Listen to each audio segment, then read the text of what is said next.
How's it going, everybody? My name is Jesse, and welcome to my wrestling show, the place where we talk about all things wrestling. And we're going to do a little bit of a recap on the NWCA All-Star Classic that took place on Tuesday night. And overall, I really enjoyed the event.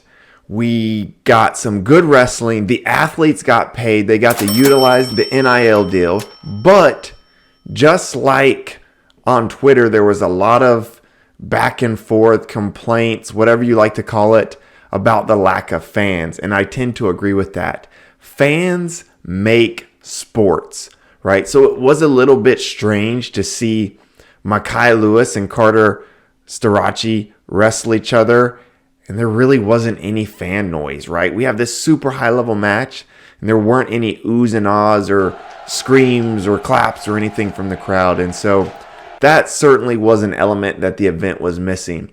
So let's talk about some things we learned from this that could be important as the season plays out. First, I want to talk about Sammy Sasso versus Austin Gomez.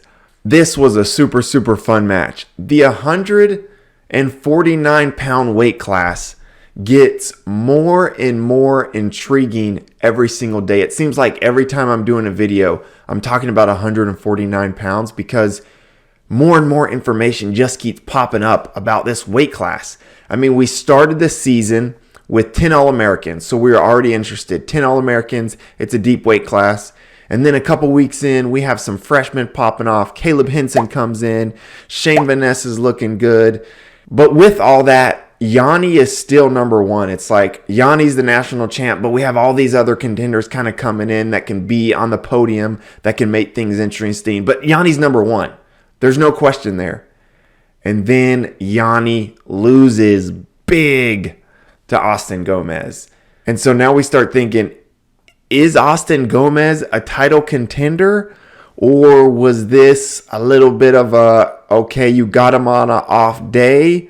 What does this mean? And I think we're starting to get the answer to that question, is that Austin Gomez is a legit title contender. It's not just Yanni sitting on an island.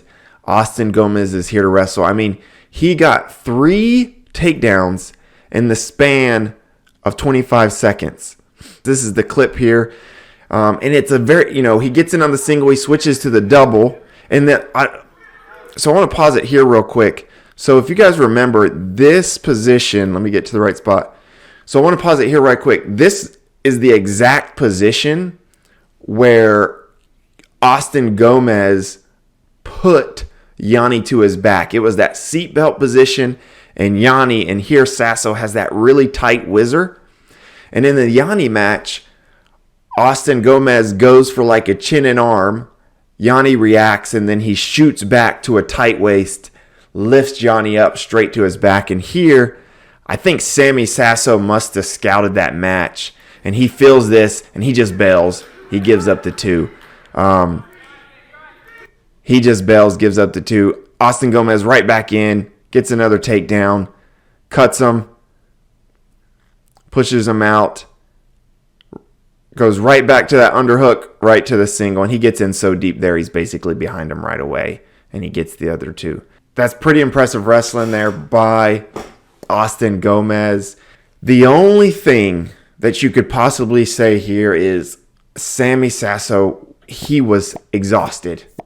And when you're so exhausted, it may look like you're trying really hard, but you just got nothing in the tank. Sammy Sasso, he's known for his defense, and Austin Gomez was just scoring on him without any resistance, which is very uncharacteristic of Sammy Sasso.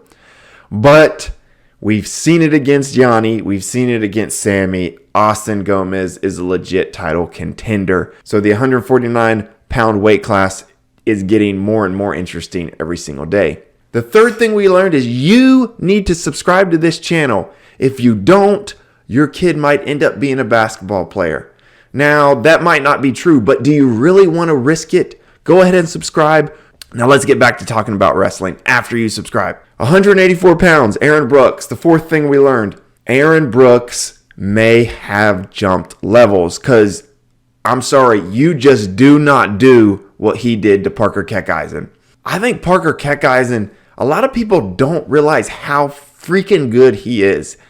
And I mean, I actually picked, I knew it would be tough for Parker to win this match, but in my preview, I actually picked Parker to win this match. I took a shot. I knew it would be tough, but I did not expect Aaron Brooks to dominate like he did over Parker Keckeisen. And so Aaron Brooks may have jumped to the next level. I mean, his takedown here was just nasty. Ankle pick straight to right behind him. He got so deep, he was basically behind Parker instantly. Aaron Brooks may be a Bo Nickel, Jason Nolf type of performer this year. Now, don't get me wrong. I know Aaron Brooks is a two-time national champ. He's always been really, really good. But top 10 guys, he can wrestle them close. He can wrestle them to a 3-point match. When Jason Nolf, he was teching Micah Jordan in the semifinals. Bo Nickel was putting Sammy Brooks in a spladle and pinning him.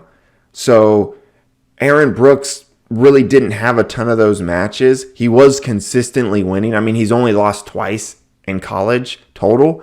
But based off this performance, we could really see Aaron Brooks maybe take that next step and be the next Penn State guy that is just major decision, tech fall, pinning. It doesn't matter what you're ranked. Number 2, number 30, number 10, number 4, major decision, tech fall, pin, bonus points. At 197 pounds, we learned Jacob Warner isn't the clear number 2. Rocky Elam has really shown he has a real chance at the title. Now, we knew 197 was deep. We knew there were a lot of guys that could kind of shuffle up and down. But I felt like there was a sense that, okay, Max Dean number 1, Jacob Warner number 2. Certainly we can't say that's the case anymore. I mean, Rocky Elam took down Jacob Warner 3 times.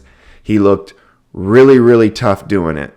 I mean, this shot right here from Rocky Elam, super nice. He gets in on the single. He just switches to a double, kind of sucks it in, and is able to finish in overtime.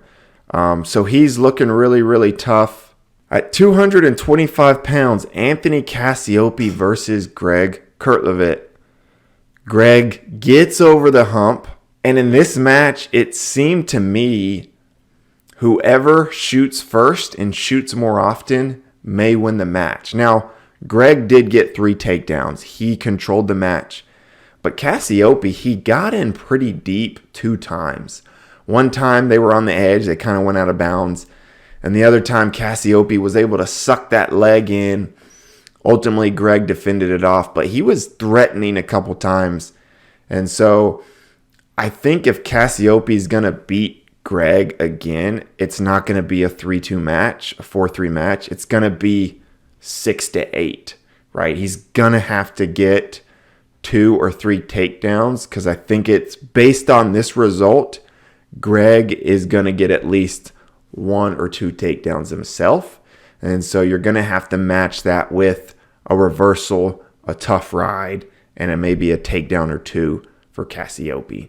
But Greg, he's the clear number 2 at heavyweight. What does he look like versus Colton Schultz? I just want to touch on a few of the other matches. Dean Hamidi versus Keegan O'Toole. I'm such a Keegan O'Toole fan. I just love his style of wrestling. He's so elite and he just loves to wrestle. He's fun to watch. Bryce Andonian versus Will Lewan. I got to assume Bryce is still injured, that his ankle's still bothering him. He was not aggressive at all. Will Lewan was actually more aggressive than Bryce in this match, and that's not characteristic of really either wrestler. David Carr versus Quincy Monday. Not much to say here. Not a whole lot of action. It was fun to see their dads kind of pacing and being nervous. I'm sure they were reliving their own rivalry in their heads during that match. So that was kind of fun to see.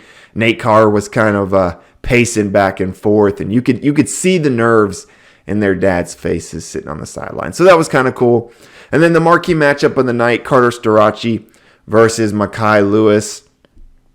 If you're Virginia Tech, if you're Makai Lewis, gotta find a way to get out on bottom. You've lost 2 matches to Carter based on ride time and getting ridden. And so I think you put the heavyweight on Mackay and say you got to get out 5 times before you can leave practice. Hunter Bolin, get on him. Hunter Bolin's pretty good at top. Get on Mackay. Mackay, you have to escape 5 times, 10 times, whatever it is, before you can leave. You got to figure out the bottom situation, or there's not much of a real path to victory for Mackay Lewis. That's what I got for you today, guys. I hope you enjoyed it. Like, subscribe, comment. Let's build a community around the sport of wrestling, around the sport that we love, and we'll see you in the next video.